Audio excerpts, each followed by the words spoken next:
কক্সবাজারের চকরিয়া অঞ্চলে নির্বাচনী পথসভা করেছেন বিএনপির স্থায়ী কমিটির সদস্য সালাউদ্দিন আহমেদ। এ সময় তিনি চলতি মাসের মধ্যেই তফসিল ঘোষণা এবং ফেব্রুয়ারিতে অনুষ্ঠিত নির্বাচনে মানুষ তার ভোটাধিকার ফিরে পাবে বলে মন্তব্য করেন।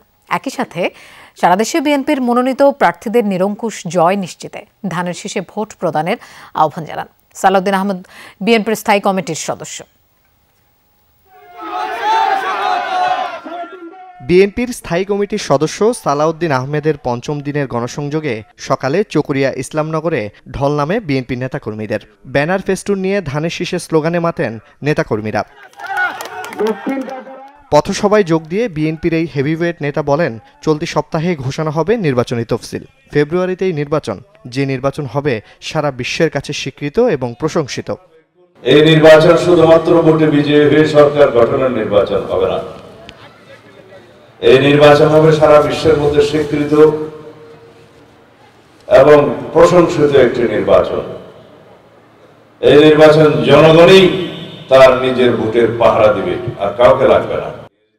আওয়ামী লীগের শাসনামলকে স্বৈরাচারী আখ্যা দিয়ে সালাউদ্দিন আহমেদ বলেন, শেখ হাসিনা ভোটের অধিকার কেড়ে নিয়েছে। গণতন্ত্রের মুখোশে শেখ হাসিনা বাকশাল কায়েম করেছিলেন।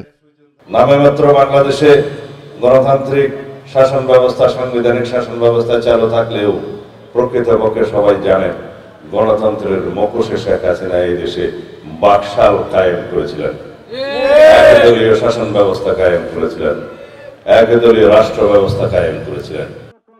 পথসভা শেষে কক্সবাজার 1 আসনে বিএনপি মনোনীত এই প্রার্থী ভোটারদের কাছে ধানের শীষের ভোট প্রদানের আহ্বান জানান।